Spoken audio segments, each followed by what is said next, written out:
A nave da igreja abre em Mateus capítulo de número 16, o altar aqui vai estar abrindo em 1 Coríntios capítulo 10, verso de número 4, glórias a Deus, glórias a Jesus.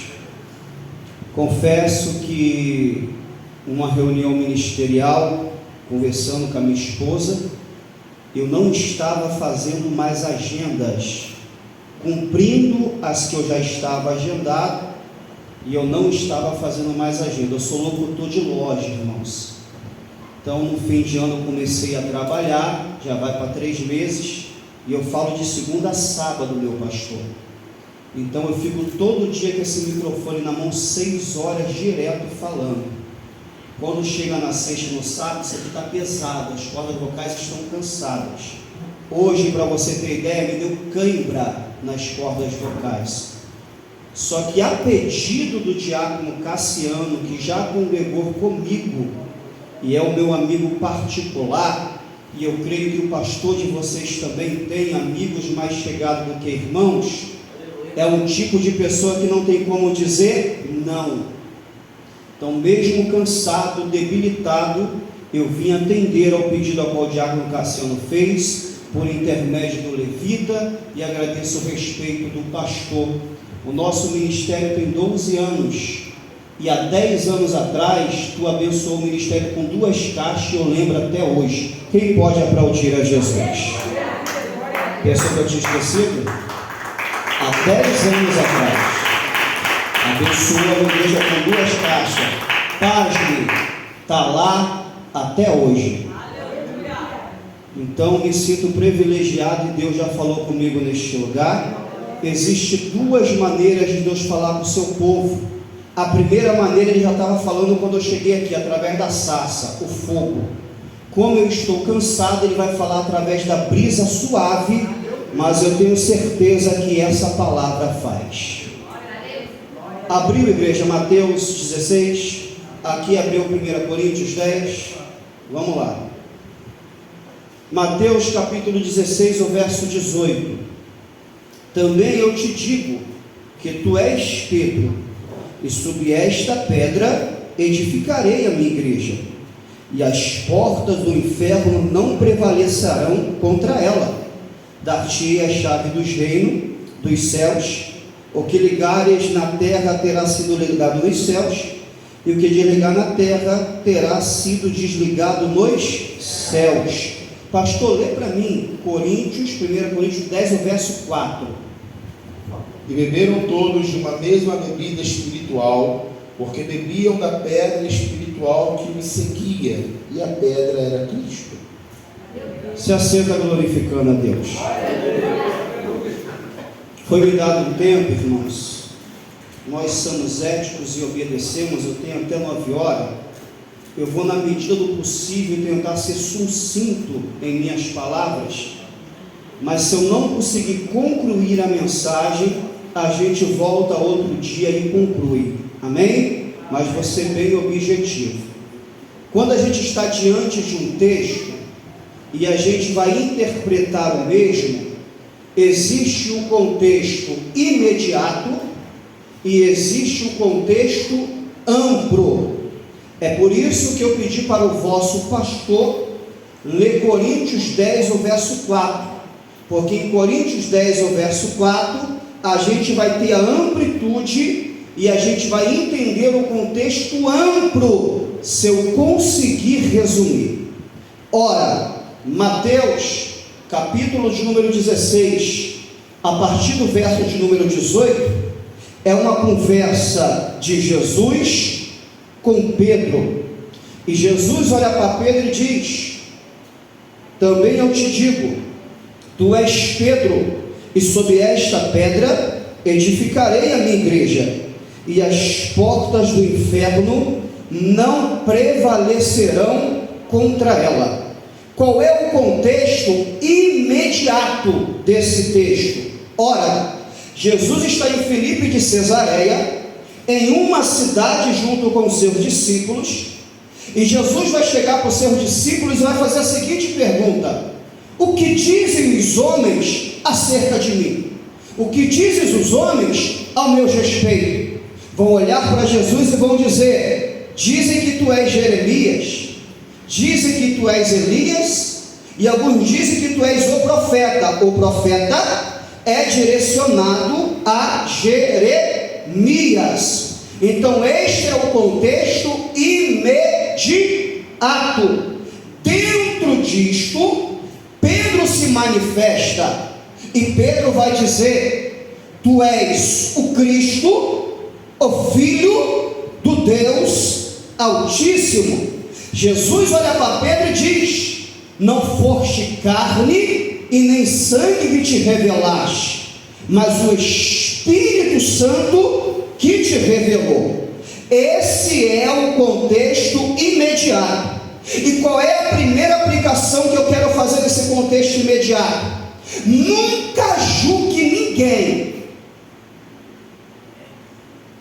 nunca se direcione a ninguém, e nunca acredite em algo acerca de uma pessoa se você nunca andou com ela.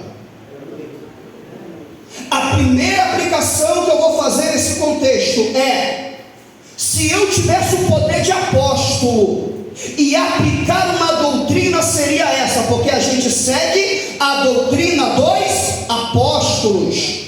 A doutrina de Cristo é Mateus 5, 6 e 7, mas a gente segue a doutrina dos apóstolos. Se eu tivesse essa autoridade, a doutrina que eu ia aplicar na igreja é: nunca julgue ninguém sem antes andar com ela. Porque muita gente julga e nem sequer andou com a pessoa. Vai julgar por aquilo que és, e aquilo que você escuta pode ser verdade e pode ser mentira. Então tem gente que nem te conhece e te julga por aquilo que ouviu falar acerca da tua vida. Calabracanda. Então, no mínimo, você tem que andar com a pessoa para ver de fato se aquilo que fala a respeito dela procede e é verdade. Porque você pode perder muita gente boa, você pode se afastar de muita gente boa, que de repente na boca dos outros não valia nada, mas você não andou para ver se era verdade.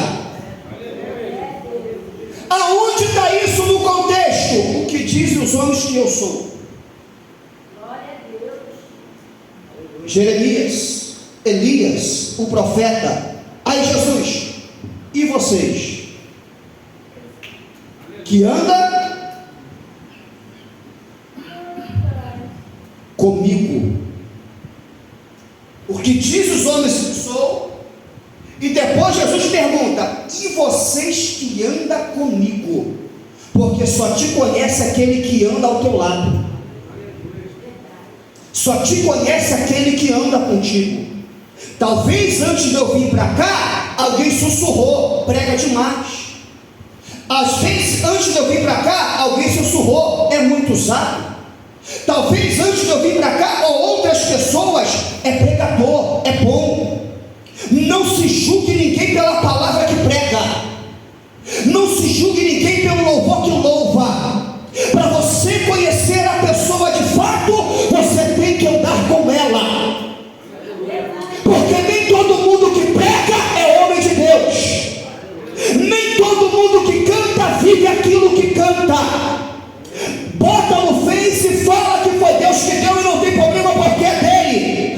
A gente não é medido por aquilo que fala. A gente é medido pelo nosso comportamento.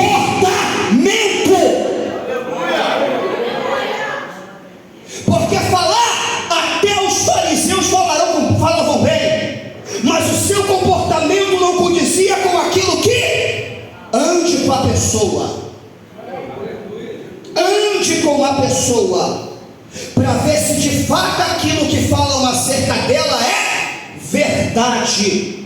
Aí, a partir do momento que você andar com a pessoa, você vai ter as suas conclusões para ver se essa pessoa pode participar do seu convívio do dia a dia. Então Jesus pergunta: o que dizem os homens? E vocês que andam comigo? Os homens diziam um monte de coisa. Os discípulos foram educados, meu pastor, porque os homens falavam Beelzebu, demônio, diabo.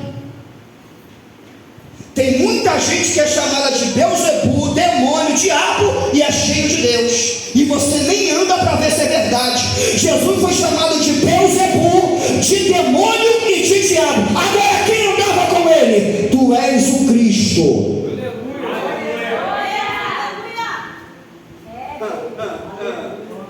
Calamantria. Quem andava com ele? Tu és o Cristo.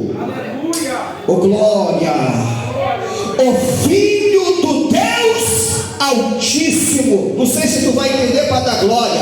É por isso que eu não aceito crítica de desviado. É por isso que eu não aceito crítica de ímpio. É por isso que eu não aceito crítica de quem não assenta para poder aprender. Eu só aceito crítica de quem anda de fato com Deus, de quem conhece a palavra e o Espírito Santo. Jesus vai devagar que eu não tenho voz.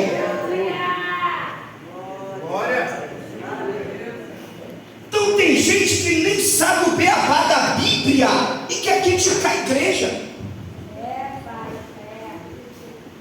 Nem sabe o beabá da Bíblia e quer criticar o corpo. E tem gente, eu vou entrar, Jesus.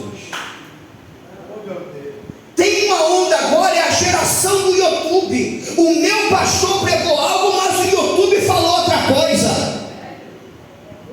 A minha igreja ensina algo, mas tem alguém no YouTube. Meu filho, obedece o meu pastor, obedece a tua igreja. Tem um monte de YouTube desviando crente. Tu anda com teu pastor, terra. Não vai dar para terminar tudo não, irmão. Eu estou na introdução. Quem está entendendo, levanta a mão e dá glória. Fala assim: ande de fato com uma pessoa para ter as suas conclusões. Se o que fala acerca dela procede e é verdade. Quem entendeu isso aqui dá glória para Jesus. Então esse é o contexto imediato. Só que pega isso aqui, meu pastor. Lá atrás Pedro fala: tu és o Cristo, o Filho do Deus Altíssimo. Aí quando a gente vai no texto que eu li, é Cristo que fala: tu és. Aleluia. Glória. Eu prego Bíblia. O contexto imediato, Pedro está: tu és o Cristo, o Filho do Deus Altíssimo. Quando chega no texto, Jesus: tu és Pedro. Porque ninguém vai ser reconhecido sem antes. Para ser reconhecido, primeiro você tem que aprender a reconhecer. Pedro lá atrás: eu reconheço o seu senhorio, eu reconheço a sua autoridade. Aí lá na frente Jesus: tu és Pedro. Sobre esta pedra edificarei a minha igreja, e as portas do inferno não prevalecerão contra ela. Pega isso aqui. Tu és Pedro. Sobre esta pedra edificarei a minha igreja, e as portas do inferno não prevalecerão contra. A igreja católica vai pegar esse texto, Deus te abençoe, vai fazer uma exegese equivocada e vai dizer que Pedro foi o primeiro papa. Já começa errado, porque se Pedro foi o primeiro papa, por que ele não tem esposa? Se Jesus curou a sogra de Pedro, já começa errado. quando Jesus fala, tu és Pedro, grego, fragmento de pedra. Pedro no grego, Petrus, pedra pequena. Jesus vai usar o pronome possessivo imperativo na primeira pessoa sobre esta pedra. Edificarei, a primeira vez que aparece o mistério que Paulo fala. A primeira vez que a palavra igreja vai ser mencionada é aqui. Tu és Pedro, fragmento de pedra, pedra pequena, sobre esta pedra, telemantria, edificarei a minha igreja, e as portas do inferno não prevalecerão contra ela. Lá vai. A igreja não parou, não é por causa de Silas. A igreja não parou, não é por causa de Feliciano. A igreja não parou, não é por causa de Edir Macedo. A igreja não parou, não é por causa de Madureira. A igreja não parou, não é por causa da Mundial. A igreja não parou por causa de homens, porque se a igreja tivesse alicerçado em homens, já tinha parado há muito tempo. Mas a igreja está alicerçada lá para Calamandria, em Jesus, sobre esta pedra edificarei a minha igreja, e as portas do inferno não prevalecerão contra ela. Sentindo Deus aqui. Por isso eu pedi para o seu pastor ler Coríntios, contexto amplo. Todos beberam de uma mesma bebida espiritual. A pedra que os seguia no deserto. Esta pedra era Cristo.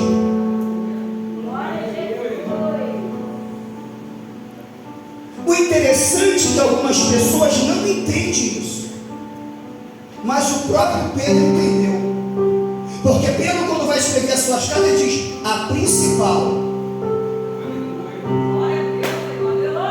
telemantria, pedra de esquina, glória. O próprio Pedro entendeu que a igreja não estava edificada nele, glória. Ele próprio vai escrever a pedra principal da esquina. Eu acho que é em Hebreus, se não me falha a memória, a pedra que os construtores rejeitaram, essa foi aceita por Deus. A igreja está edificada em Jesus. A igreja não para por causa de Jesus.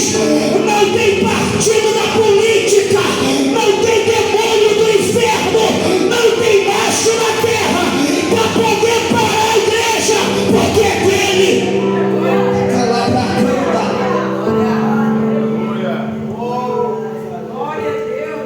Esta é a minha igreja, e as portas do inferno não prevalecerão contra ela. É por isso que a gente está aí até hoje.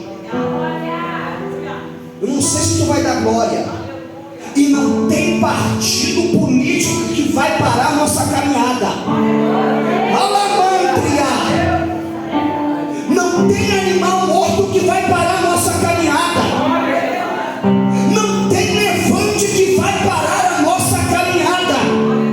As portas do inferno não prevalecerão contra a minha igreja. Porque ela está edificada em quem? Em Cristo. Pedro é fragmento de pedra, Cristo é a rocha. As pedras procedem da onde?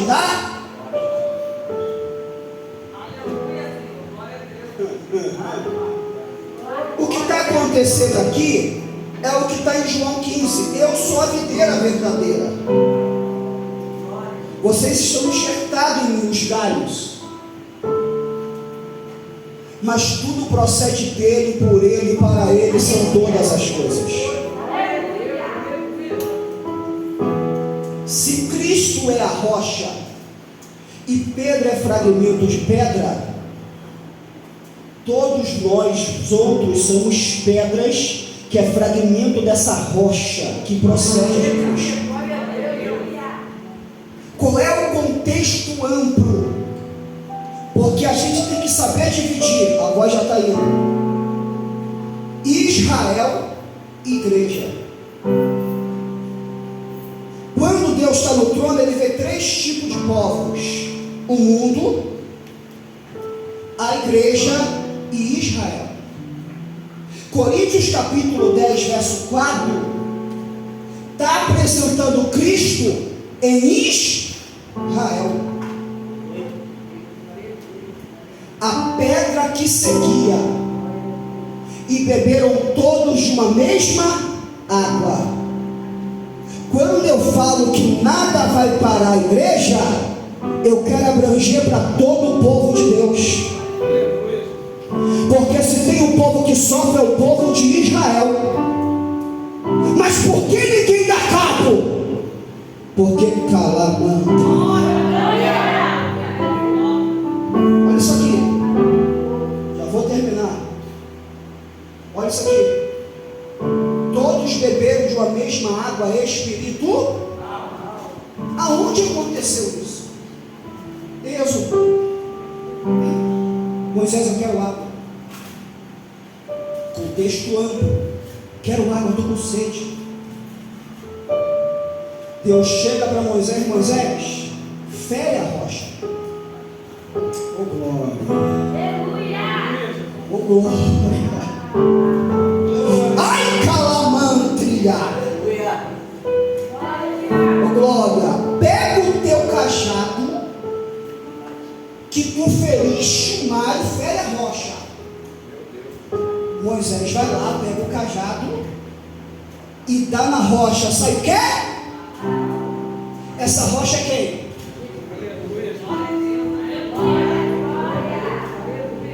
Aleluia. Glória a Deus, aleluia. Glória. Quem sentiu essa dimensão que apareceu aqui? Aleluia. Aleluia. Glória. Glória a Deus. Oh glória. Só que o episódio, meu avó já foi, filha. O episódio de Números é outro. Em Êxodo, Deus manda Moisés ferir, que é uma tipologia de Cristo na cruz, e o soldado ferindo ele, saindo. Só que em Números parece que tem uma contradição. Não tem. Faz a exegese. Em Números o povo está com sede de novo. Aí Deus fala: Moisés, fala com a rocha. Aleluia.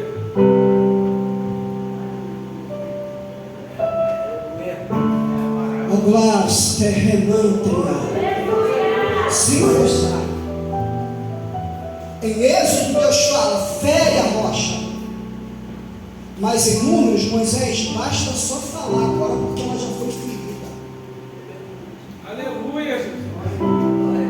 Oh, aleluia. Sentir a presença. Aleluia. Qual é o nosso problema? É sentir o gosto de ferir. Aleluia. Aleluia.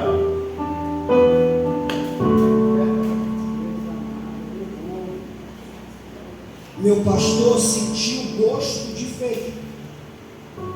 Existe tempo de ferir e existe tempo de sarar. É Deus que manda. Aleluia. Provérbios: fiéis são as feridas causadas por aquele que ama. Deus vai usar o pastor para ferir quando quiser? Usa, mas é Ele que manda. E existe o tempo de sarar. Sabe qual é o problema? Tem gente que quando tem a oportunidade de ferir, não quer parar mais de ferir. Moisés ganhou o gostinho. Em Números, diácono Cassiano, Moisés, fala só com a rocha que vai sair água. O que Moisés faz? Moisés faz? Por acaso tem como eu tirar a água da rocha? Não foi Moisés que tirou, foi Deus. Isaías 53 diz que quem feriu Jesus foi Deus, oprimido de Deus. Pelas suas pisaduras fomos sarados. Só que Moisés teve o gostinho de ferir. O que ele vai fazer? Agora ele vai pegar a vara. Em Êxodo é a vara dele. Em Números ele pega a vara que está diante do Senhor, a de Arão que floresceu. A vara de Moisés, juízo. A de Arão, graça. E a graça não é para ferir, para bater. A graça foi ferir. A graça foi ferida. Então quando ele taca a vara de Arão que floresceu, bastava só falar, porque o juízo já tinha acontecido e a rocha já estava ferida. No grego, gente, isso aqui é para quem é crente. Quem não é, no grego, essa pedra que o seguia, ela rolava. De Êxodo a Número é outro lugar, mas a pedra calamanta é calabarau, estava lá. Isso aqui é para quem é crente. O homem natural não entende as coisas do Espírito. A pedra seguia. Aleluia, Moisés. Só fala. Ele vai e faz o quê? Fere a rocha 2 vezes. Porque pegou o gostinho de ferir. E mesmo ele ferindo 2 vezes, Deus teve misericórdia. E a água é Deus dizendo: não é mérito teu, é mérito sempre meu. Quem está entendendo isso aqui? Essa rocha ainda está jogando água até hoje. Oh, glória. Tem gente chorando. Essa rocha está jogando água até hoje. E o meu Deus está falando comigo aqui agora: filho, tem gente aqui que está com sede. O meu Deus manda te dizer: abre a tua boca, Pai da glória. Ai, calabracana, mulher, se tu soubesse quem fala contigo, você me pediria água e eu lhe daria uma.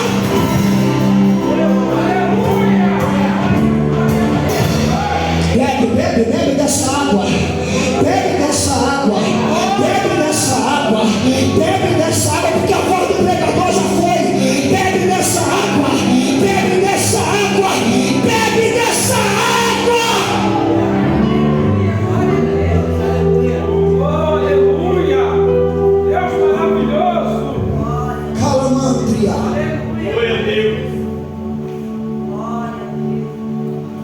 Sobre esta pedra edificarei a minha igreja. É por isso que o Salmo 40, fechei.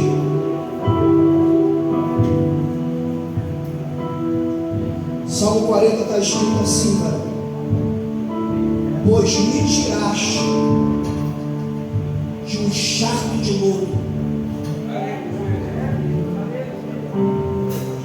e firmasse os meus pés na.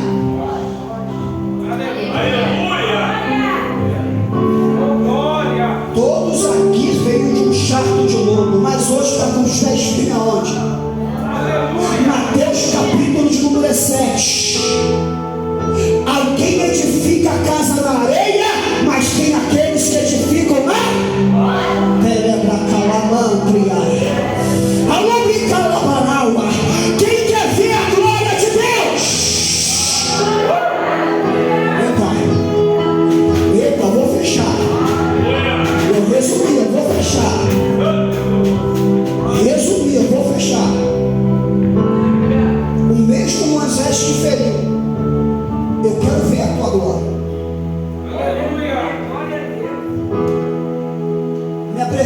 vai, eu vou mandar um anjo, talvez se eu não for, arrisca meu nome. Tá bom, vou apresentar, mas eu quero ver a tua glória. O que Deus fala para ele? Moisés, sobe em cima da...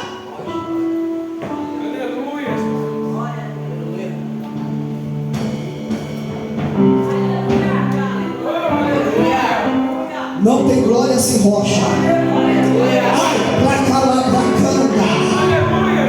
Não tem céu sem rocha. Não tem presença sem rocha. O budismo não pode trazer glória. Alabracanda. O espiritismo não pode trazer glória.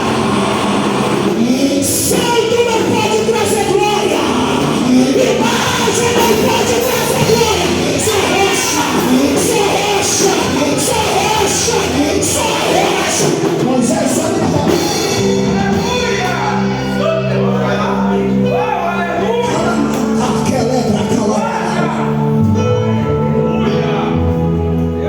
Porque para ver a minha glória, os seus pés têm que estar firmes aonde?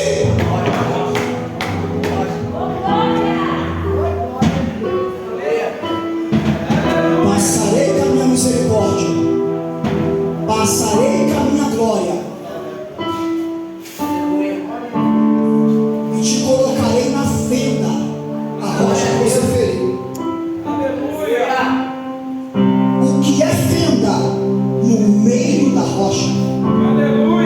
Deus fala, sobe em cima da rocha, confere o texto, e quando eu passar, entra na fenda, na brecha, no meio da rocha.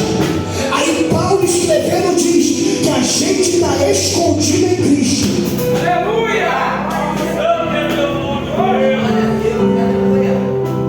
Se coloque de pé, meu irmão. 9:1. Resumindo, você tem graça.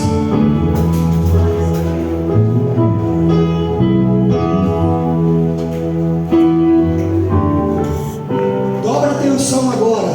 Dobra atenção agora. Tem uma formação em teologia, eu sei o que eu vou falar aqui. Não pega o que eu vou falar aqui e passa para frente como se eu tivesse afirmado. Bem baixinho, bem baixinho. Bem baixinho. Não pega o que eu vou falar aqui e passa para frente como se eu estivesse batendo um martelo. Não. Cada um tem as suas revelações. Isso aqui é lindo.